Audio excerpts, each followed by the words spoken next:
Too many business communicators. I'm talking speakers, people who post videos or write online. If you communicate about business ideas, too many of us speak in clip art when we ought to communicate in film.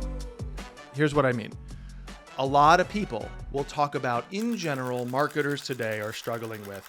In the future of HR, we will naturally, when you're building a business as an entrepreneur, clip art.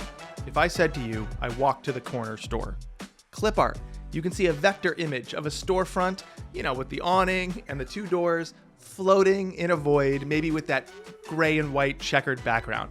I'm communicating in clip art.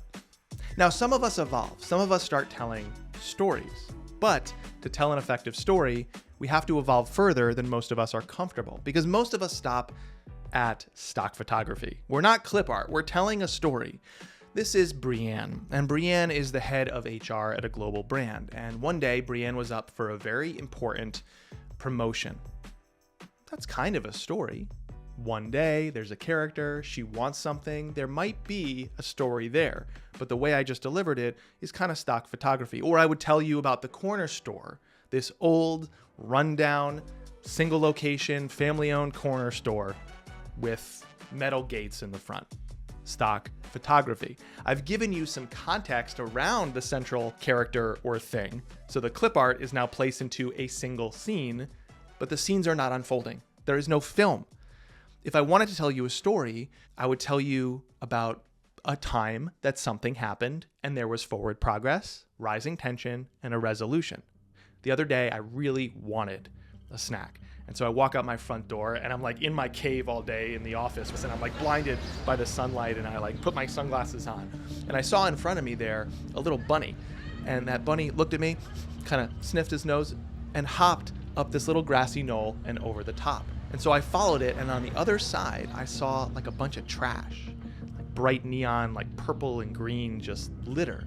And so I picked it up, and I was planning on walking to the corner store and throwing it out, but I noticed that trash led straight to this corner store. It's this really old store. It's got like metal gates rusting in the front of it. It's called Max Convenience, M-A-C-K-S, but the S is hanging down. And it probably was red lettering at some point, but now it's like faded pink and white. And on we go. Something is unfolding, and you want to hear what happens next. And maybe that something is newsworthy, but more likely it's just noteworthy. But you plant a person at a time and in a place. They want something, and so they act. 1, 2, 3. And then there's tension and questions and obstacles and setbacks. Then there's a turning point to resolve that tension and a resolution where the protagonist arrives to the conclusion having attained what they wanted or not, but either way, they're changed. That's communicating in film. If you want to be a storyteller, you can't use the generalities. You can't talk about Brienne being in HR and wanting that promotion. And she had all kinds of great results. And so she went up for that promotion and they said no.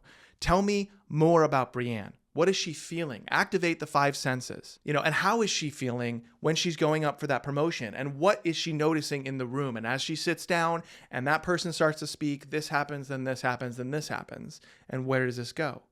Most of us communicate in clip art.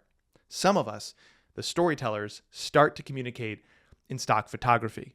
But effective storytellers, the best among us, communicate in film.